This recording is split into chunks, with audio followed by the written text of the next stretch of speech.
Hola, ¿cómo están? Bienvenidos a este espacio de entrevistas acá en BioBio, la radio. En esta oportunidad vamos a hablar de salud y sobre todo de prevención, porque hay un tipo de cáncer que es prevenible. Al menos 9 de cada 10 personas con este tipo de cáncer puede prevenirlo porque da cuenta de una sobreexposición o exposición. Estamos hablando del cáncer a la piel. Vamos a hablar de esta enfermedad, vamos a hablar de una campaña que tiene un nombre muy particular, se llama Protégete de lo que no ves. ¿Por qué lo que no vemos? Bueno, eso y mucho más vamos a conversar con el doctor Leonardo Peruil, es dermato-oncólogo de la Fundación Arturo López Pérez y está acá con nosotros. ¿Cómo está, doctor? Gracias por acompañarnos. Hola, Loreto, muchas gracias a ti por la invitación. Son muchísimos temas que vamos a hablar. Bueno, siempre el tema del cáncer, de las enfermedades, son tremendamente importantes abordarlas, pero sobre todo en estos que uno puede prevenir, ¿no? ¿Es el 90% de los casos que uno, adoptando ciertas conductas a lo largo de su vida, podría evitar tener un cáncer? Claro, en el fondo, en las últimas décadas se fue describiendo a nivel científico el daño que generaba la radiación ultravioleta en la piel, que se iba acumulando y finalmente daba cuenta del cáncer de piel. Y ese daño explica cerca de un 90% de los cánceres de piel finalmente. Porque es acumulativo, o sea, lo que yo hice a los 12 años, 13 años, me puede repercutir a los 60. Es acumulativo y eso es muy importante porque en el fondo lo que sí es seguro es que se va acumulando ese daño constantemente, de a poco, lentamente, incluso sin necesidad de quemarse o de broncearse. En el día a día, cuando uno sale, cuando uno camina, cuando uno maneja, va acumulando daño, ¿ok? Y ese daño en algún momento sobrepasa la capacidad de la piel de, en el fondo, gestionar el daño y se genera un cáncer de piel. Ahora, ¿cuándo se genera el cáncer de piel? Va a depender un poco de las características de la persona. Hay una pequeña base genética, pero también influye el color de piel de la persona, pieles más claras, con pecas, personas con muchos lunares o personas que trabajan al sol directamente, personas que trabajan en el campo, en minería, van acumulando mayores cantidades, mayores dosis. Entonces en algún momento se supera esta acumulación y se genera el cáncer de piel. Doctor, teníamos una discusión fuera de cámara que si era exposición o sobreexposición a los rayos solares. Claro. ¿Cuándo hablamos de uno o del otro? Porque evidentemente tenemos que hacer nuestra vida, está el tema de la vitamina D, de salir, ¿no? De todas esas ventajas que tiene, pero ¿cuándo es sobreexposición o todo es riesgo? Es difícil responder eso porque en el fondo es lo que comentamos. Una persona empieza a acumular desde que nace en adelante, ¿ok? ¿Cuánto necesita acumular? Es como si fuera, siempre hacemos la analogía de una piscina, ¿ya? Que el tamaño de la piscina depende de cada persona, pero lo que sí pasa es que se va llenando de agua, que es como la radiación ultravioleta, ¿bien? En algún momento esta piscina se rebalsa y ahí aparece el cáncer de piel, pero ¿cuánto demora en rebalsarse? Va a depender de estos factores que conversamos que son personales de cada, en el fondo, paciente. Entonces, difícil decir en qué momento. Lo que es claro es que todo el tiempo estamos acumulando. De un tiempo a esta parte, siento yo al menos, ¿no? Y uno lo observa, lo comenta con personas, ha aumentado la conciencia afortunadamente de este daño, ¿no? Décadas atrás estaba muy de moda el broncearse, habían aceleradores y todo este tema que afortunadamente, insisto, ¿no? Hay conciencia ahora de eso. ¿Basta solamente con protector solar?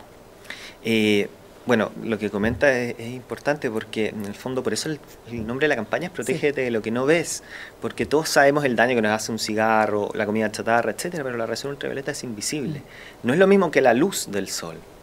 La radiación ultravioleta está siempre presente, traspasa las nubes, traspasa las ventanas, alguna proporción de ella, entonces no la vemos y hace un daño que es muy, muy importante. Entonces, finalmente, protegernos de ese daño da cuenta de distintas acciones que nosotros tenemos que tomar y que incluyen no exponerse entre las 11:30 y las 4 o 5 de la tarde. Directamente no. Y intentar no salir al sol en ese periodo, no salir al sol, porque ahí la radiación cae directo, derecho, el pique es entre las 12, 1, pero entre las 11:30, 4:30 de la tarde intentar no exponerse. Si uno va a salir, caminar por lugares sombreados. ¿Okay? Si uno va a exponerse en una playa, utilizar un paraguas, una sombrilla. Y siempre utilizar una manga larga de tejidos más oscuros, unos anteojos también de sol oscuro, todo eso va protegiendo, ¿okay? Y finalmente el protector solar, que ojalá sea factor 30 o ojalá 50, y reaplicarlo cada 2-3 horas, que es lo que está certificado que dura. Entonces, por eso nosotros hemos intentado en dermatología eliminar los términos bloqueador o pantalla solar, porque no bloquean, y no son una pantalla, sino que son un elemento más de protección que tenemos que sumar.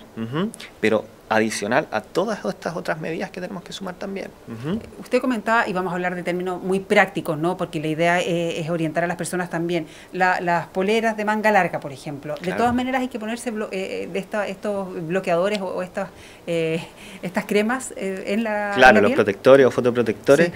Lo que pasa es que, eso conversábamos también, las distintas telas tienen un distinto factor de protección solar. Igual que un árbol tiene un factor de protección, la sombra de un árbol puede ser de un 5, de un 10%. Y las telas también, si es una tela finita, blanca, traslúcida, su factor de protección va a ser pequeño. Entonces probablemente abajo de eso vamos a tener que aplicar un protector. Pero si tenemos una tela más oscura, más gruesa, más densa, va a tener un mayor factor de protección. También hay algunos sobres que se venden por ahí en internet que tienen un factor de protector solar. Entonces uno los puede echar en la lavadora, lavar la ropa con eso y eso le da un factor de protección a la ropa. Y también venden ropa con factor de protección directamente en las tiendas como de montaña, que obviamente son un poco más caras. Entonces ahí hay que ir jugando con estos elementos. Sí, lo que yo comentaba también, lo que pasaba antes, ¿no? Décadas atrás, me imagino que como el daño es acumulativo, ahora están apareciendo muchas personas con cáncer por esas prácticas que yo quiero insistir, era muy habitual, no solamente con bronceadores, sino que exposiciones, ojalá, con mayor cantidad de radiación y cosas que ahora sería impensado. Claro, uno ve, las mismas pacientes me comentan que antes usaban por ahí jugo de naranja, de zanahoria, Coca-Cola, aceite, para broncearse directamente al sol, o el mismo solarium que genera un daño tremendo. Entonces, esa conciencia se ha ido construyendo de a poco, todavía falta mucho, pero hoy en día uno ve que algunos pacientes empiezan a tener un poco más de conciencia. Falta camino, pero uno ya no ve estas cosas que veía y probablemente este aumento que hablamos del cáncer de piel tenga que ver con esta ola que vamos siguiendo de las conductas que han existido en relación a esto. Ahora, la conciencia va aumentando, pero falta trabajo todavía. Porque alguien que tenía esas prácticas ya no las puede corregir, es algo acumulado. Probablemente lo que ya se acumuló, ya se acumuló. Y tiene un riesgo de cáncer de piel y muchas de estas personas las recibimos con cáncer de piel en la fundación. Pero esas personas van a seguir acumulando radiación porque hoy día tenemos pacientes de 50, 60 años con cáncer de piel, también tenemos pacientes más jóvenes de 30 años con cáncer de piel o menos, porque han recibido mucha radiación y esta piscina a la que hablamos se llenó antes por factores genéticos, por el color de piel más claro, etcétera. Entonces estamos viendo esto, pero hoy en día una persona de 60 años puede vivir 80, 90 y 90 y tantos años, entonces tiene 20, 30 años más para seguir acumulando, o sea, lo que ya se acumuló no lo podemos solucionar, pero para adelante hay que intentar dejar de acumular en el fondo. Doctor, hablando también del nombre de la campaña, ¿no? Protégete de lo que no ves. Y claro, uno tiende a pensar en la exposición al sol cuando tengo algún tono, dependiendo del tono de piel, cuando me pongo rojo, cuando me pongo más con algún tono bronceado. Pero no necesariamente es ahí cuando ya estamos captando estos rayos. Podemos no, comillas, broncearnos y estar recibiendo este daño. Claro, es lo que conversamos, en el fondo en el día a día uno lo recibe sin necesidad de quemarse o broncearse. Se va acumulando aunque sea pequeñas dosis. Hay gente que se quemó una vez en infancia o nunca se quemó, me dicen, doctor, yo tengo un cáncer de piel y no tomo sol. Cuando camina, cuando sale, está recibiendo pequeñas dosis y en algún momento eso se acumula lo suficiente para generar el cáncer de piel. Entonces, ya cuando ocurre una quemadura, que hay gente que no se broncea, sino que solo se quema, o la gente que dice, no, yo no me quemo, yo me bronceo nomás. Bueno, el bronceado es una traducción de una mutación, en el fondo, a nivel del DNA celular, que ya generó una acumulación de daño y la célula y la piel responde bronceándose para protegerse de ese daño que ya ocurrió.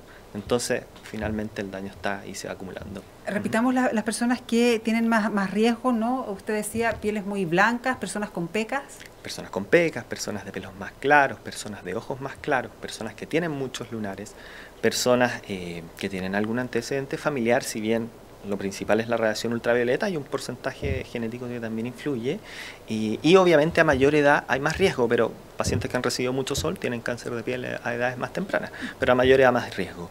Y después tenemos un subgrupito de personas con disminución de sus defensas, por ejemplo, inmunosuprimidos, trasplantados, cosas de ese estilo que también tienen un poco más de riesgo de tener un cáncer de piel. Cuando uno revisa la distribución del cáncer de piel en nuestro país, se hace evidente que en la zona norte hay mucho más, obviamente por la exposición al sol, ¿no? Eso es muy gráfico. Sí, tremendo. La radiación es más potente mientras más nos acercamos al Ecuador. Entonces, en el norte los niveles de radiación son un poco más altos. También tenemos el factor ocupacional, que en el norte hay mucha gente que trabaja al aire libre. Y también en el norte tenemos este factor que es el arsénico, que hubo por mucho tiempo aguas contaminadas, etcétera, mucha exposición. Y el arsenicismo, que es una exposición prolongada al arsénico, genera una mayor probabilidad de ciertos tipos de cáncer de piel. Entonces, tenemos ahí una mezcla de factores que hacen que haya una mayor cantidad de gente con cáncer y una mayor mortalidad por cáncer de piel en el norte. Sí, y a nivel nacional, el año 2020, según datos del DEIS, fueron más de 530 personas que murieron por este tipo de cáncer, es más o menos 1,5 personas al día, para que dimensionemos el tema del cáncer. ¿Cómo darnos cuenta? ¿Cómo un paciente se da cuenta o cuándo llegan a ustedes ahí a consultar? ¿Cuáles son los signos de alerta? Para conversar de eso, brevemente decir que hay dos grandes grupos de cáncer de piel, el melanoma y el no melanoma, que son carcinomas espinocelulares y vasocelulares, ¿ya? Estos son más del 90-99% de los cánceres de piel, el melanoma es cerca de un 1 o un 2%, ¿ya? Pero el melanoma es más agresivo, ¿ok? ¿Cómo detectamos un cáncer no melanoma? En general las personas se dan cuenta porque empieza o como una espinilla o como una pequeña herida que dura 2, 3, 4 meses y que no se sana, que a veces sangra o forma costras. Entonces la gente se da cuenta que tiene eso en la cara generalmente, que es lo que más radiación ha recibido, y consultan por eso, ¿ok? El problema es el cáncer de piel tipo melanoma, porque se empieza como un lunar que puede ser similar a cualquier otro lunar que tenemos en el cuerpo. En una primera instancia, para el paciente es muy difícil distinguirlo. Incluso a uno como médico que usa un dermatoscopio y una lupa para examinar los lunares, cuando es muy inicial un melanoma, cuesta diferenciarlo de los lunares normales. Entonces, ¿qué tiene que fijarse un paciente? Uno, si un lunar aparece de nuevo. ¿Ya? El 70% de los melanomas surgen de un lunar que aparece de nuevo, que no existía. Y que surge, que aparece en la piel, no existía ese lunar y apareció. Y de los lunares que las personas ya tienen, se tienen que fijar en una regla que es el ABCDE. ¿Okay? Que el A es asimetría de los bordes. Si partimos el lunar por la mitad, una mitad es distinta que la otra mitad. ¿Okay? Que los bordes sean irregulares, que no sea un lunar redondito, bonito, sino que de bordes irregulares. Que tenga más de un color, que le aparezca un manchón azul, rojo, blanco, tiene que llamarnos la atención. ¿Okay? El diámetro, más de 5 o 6 milímetros, lunares más grandecitos, nos llaman un poco la atención.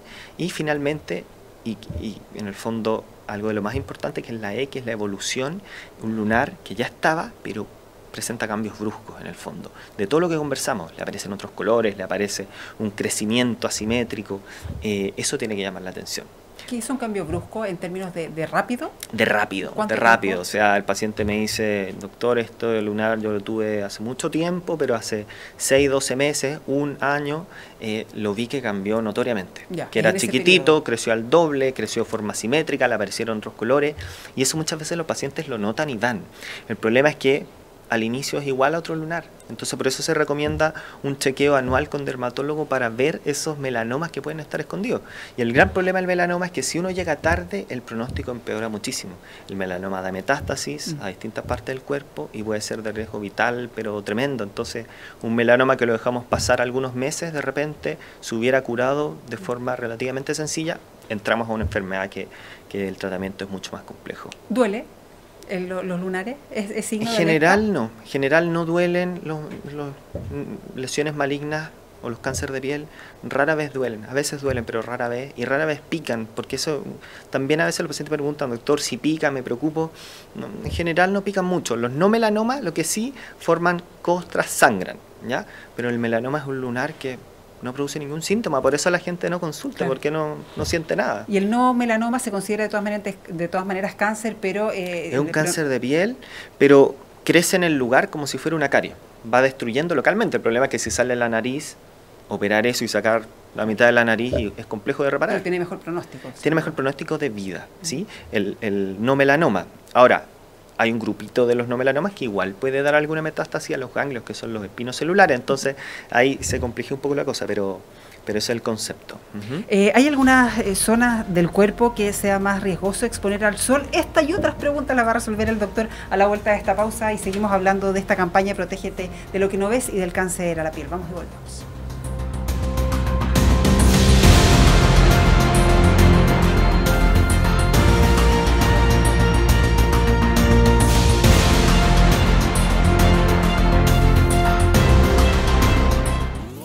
lunes a viernes, pasada las 10, continúa tu mañana con el Expreso Biobío. Lo que está pasando y los temas más relevantes los conocemos y escuchamos al instante. Acompáñate y viaja junto a nosotros. Expreso Biobío.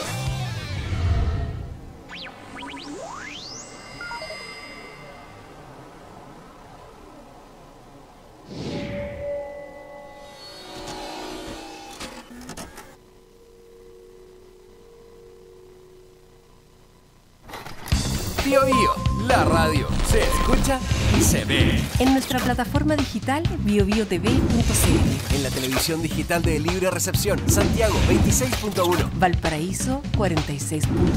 Temuco y Osorno 29.2. En el cable, Mundo, canal 521. Zapping TV, canal 168. Y en Mi Play, canal 62. Biobío, la radio. 43 estaciones. Ahora se ve.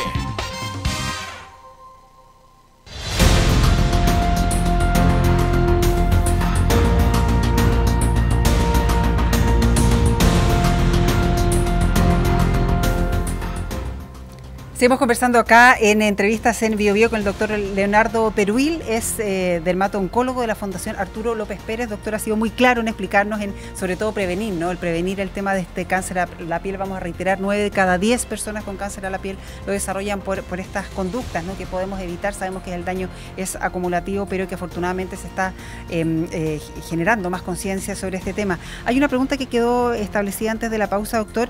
Usted hablaba, claro, de proteger las zonas del cuerpo. Nosotros hemos ido aprendiendo que también hay que proteger, por ejemplo, aplicar el protector solar en la parte de las orejas, del cuello, que no siempre antes se tenía atención. ¿Hay algunas zonas más riesgosas que otras? Lo principal, Loreto, son la cara, básicamente las orejas, la cara, el cuello, que nos llega el sol toda la vida, lo acumulamos lentamente. Entonces, en general, un porcentaje alto del cáncer de piel se presenta en la cara, ¿ya?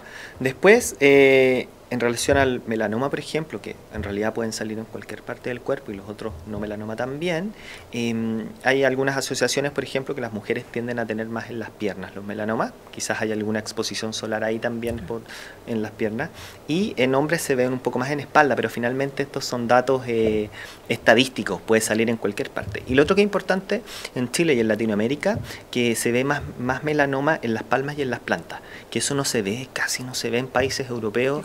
Y en Estados Unidos tampoco. Hay una cosa genética que sale más melanoma en las palmas y en las uñas, alrededor de las uñas. Si aparece una línea negra en una uña, hay que poner ojo, hay que preocuparse, porque se ve eso.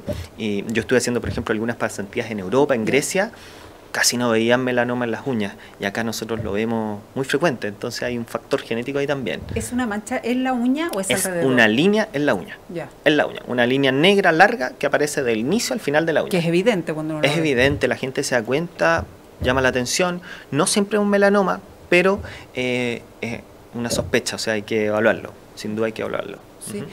Doctor, también qué pasa con las luces de los artefactos tecnológicos, ¿no? Las pantallas del computador, el celular, que estamos todos todo el día pendientes o expuestas a eso.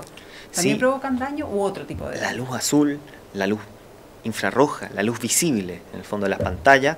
En los últimos años se ha visto la evidencia súper clara de que generan sobre todo envejecimiento de la piel. ¿Okay? El 80% del envejecimiento de la piel es fotoenvejecimiento, es decir, envejecimiento por luz, envejecimiento por radiación ultravioleta. ¿Okay? Fotoenvejecimiento, entonces uno ve personas que no se han expuesto para nada, por ejemplo, las poblaciones asiáticas que culturalmente a ellos no les gusta estar bronceados. Sí. Uno ve personas asiáticas de 60 años y tienen una piel impecable porque no se exponen y no están sufriendo este daño. Entonces el 80% es daño por luz, y se ha comprobado que la luz visible genera un envejecimiento de la piel, también genera aparición de manchas que se llaman léntigos solares y distintos tipos de enfermedades con manchas, sobre todo en la piel de la cara o en la piel de las manos. Y también la radiación ultravioleta está implicada en generación de alergias cutáneas. Hay alergias desencadenadas o empeoradas por sol. Entonces no es solo el cáncer de piel, sino que un factor muy importante son estas otras enfermedades y también el envejecimiento. Y por ahí uno ve las campañas que se han hecho en Australia para cáncer de piel, tiene poco impacto el tema de prevenir el cáncer de piel y tiene más impacto el tema de prevenir el envejecimiento de la piel. Esas son las campañas que se ha visto que impactan más. Que genera más conducta. Sí. Pero el tema de las pantallas de la luz azul genera envejecimiento directamente, no melanoma. ¿O no está comprobado eso todavía? No está comprobado que genere melanoma, pero sí está comprobado que genere envejecimiento. Y uno ve de repente la piel de la zona glútea está blanca, lisa, sin ninguna mancha, y la piel de la cara está totalmente envejecida por este porcentaje que se genera por la luz. Doctor, ¿y la diferencia? Bueno, los lunares, estar muy atentos a los lunares, al contorno, a los colores, cualquier variación también, pero ¿qué pasa con las manchas y con las pecas? Claro, y hay algunas, son lesiones distintas en el fondo, una mancha solar o una peca que un lunar propiamente tal. Cuando uno ve eso en un microscopio, son lesiones que son distintas. Ahora, esa adquisición es difícil para una persona poderla hacer finalmente, sino que uno lo tiene que examinar con un dermatoscopio, que es esta lupita que nos permite evaluar y hacer esta diferenciación. Pero si van aumentando las pecas, por ejemplo, ¿eso es signo de preocupación? Eso probablemente un signo de que estamos acumulando radiación ultravioleta. Igual que las manchas en la cara, que a veces los pacientes van y me dicen, estas son manchas de viejo. Sí. Pero no son manchas de la edad, son manchas del sol, claro, del daño solar. Sí. Doctor, usted algo ya comentó al pasar, la importancia de los controles, ¿no? Cuando uno identifica alguno de los temas que usted nos ha comentado, ir al doctor, ¿cada cuánto tiempo hay que hacer este seguimiento? Ideal una vez al año, ideal para toda la población. Obviamente personas que tienen más factores de riesgo, un poco más frecuente. Pero pasa mucho, y por eso es esta importancia, que van personas de repente porque van por unas espinillas, o por una rosácea, o por una dermatitis, y uno los examina y encuentra una lesión sospechosa y resulta ser, por ejemplo, un melanoma. Y ahí a veces uno encuentra melanomas muy iniciales, que el tratamiento es operarlos y quedan sanados. Entonces uno ve ahí la importancia del control preventivo de repente.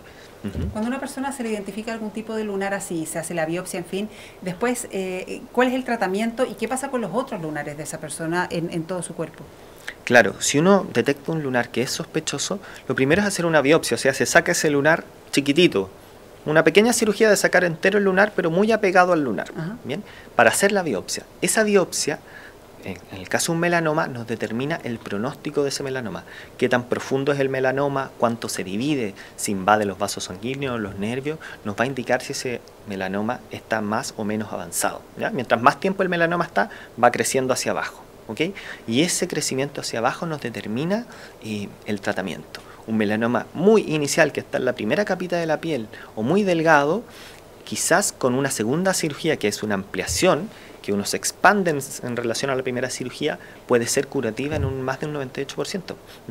Pero un melanoma que ya se profundizó, quizás eso no es suficiente, quizás hay que sacar un ganglio, quizás de un metástasis de otras partes del cuerpo y hay que utilizar terapias nuevas, que son terapias sistémicas que permiten atacar el melanoma. Pero ya un melanoma en esa etapa, esa terapia puede tener una respuesta de un 40%. ¿Okay? O sea, el pronóstico empeora muchísimo. Sí, bien impresionante lo que ha sucedido en nuestro país en la última década. En los últimos 10 años, es decir, del 2012 al 2022, las muertes por cáncer de piel han aumentado un 40% en nuestro país. La tasa de mortalidad también ha aumentado más de un 20% claro, en el mismo periodo. Claro, o sea, no solo hay más cáncer de piel, además los pacientes con cáncer de piel se están muriendo un mayor porcentaje. ¿Okay? Y eso tiene que ver con probablemente consulta tardía, que se pesquisa tarde el cáncer de piel, no se encuentra tempranito y ahí es un porcentaje alto de la posibilidad de curarlo. Entonces estamos viendo esta ola de conductas que no tienden a la protección solar y que nos generan este aumento, pero este aumento no se ha detenido, o sea, ha estado así décadas y décadas y décadas. No vemos un aplanamiento de esta curva. Sí. O sea, este cambio conductual todavía no se traduce en un aplanamiento de la curva. Y todavía no se traduce, me imagino, el impacto real que tuvo las conductas anteriores, ¿no? Porque la población todavía no ha envejecido, no ha llegado claro, a desarrollar o a advertir. Claro, si en el fondo esta como cultura de la exposición solar, del bronceado como algo bonito, como algo sano, como algo sano, sí, ¿okay? No es tan antigua. Empezó posterior a los 50, a los 60, entonces estamos recién viendo esa ola. Doctor, varios mitos también. Está nublado, no me afecta el sol. Está nublado, claro, no hay que protegerse. Claro, las nubes tapan un 20 a un 30% de la radiación UVB. ¿Okay? La UVA pasa casi completa. O sea, si está nublado, estamos recibiendo casi todo el daño. Igual que la gente en la playa, como a las 6 de la tarde, 7, empieza a correr vientito, da frío, ya sacamos el quitasol, pero ahí la radiación está full. Y días de invierno también hay que aplicar. Sí, hay una pequeña variación anual de la radiación ultravioleta, pero en invierno tenemos también presente la radiación ultravioleta.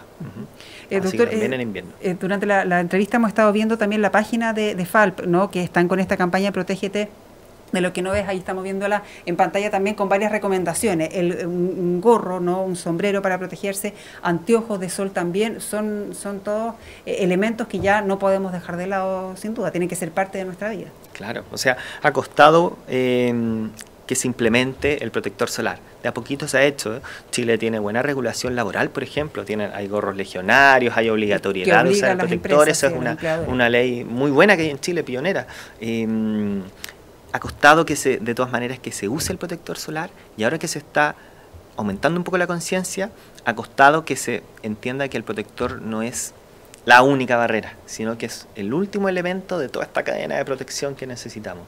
Y el protector impide algo que también nos preguntan en la radio, hablábamos de la vitamina D, que hay algunas personas que dicen, no, si me echo protector solar, no voy a generar tanta vitamina D. ¿Es así?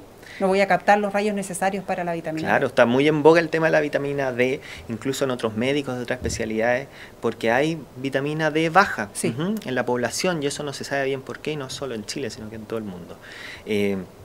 Pero la vitamina D se ingiere, se tiene que absorber bien, se tiene que procesar en el hígado, en el riñón, y tiene un procesamiento en la piel a través de la radiación ultravioleta, pero las dosis son tan mínimas que se necesitan para este procesamiento. O sea, no me bloquea, el protector no bloquea la vitamina D. El protector no lo bloquea, o sea, la exposición que ya hay está de más para explicar que haya un buen nivel de vitamina D. ¿Por qué es tan bajo? No se sabe bien. Pueden haber cosas de absorción, de poca ingesta, pueden haber enfermedades hepáticas, hígado graso, que tiene un porcentaje alto de la población. Entonces, no se justifica ponerse al sol.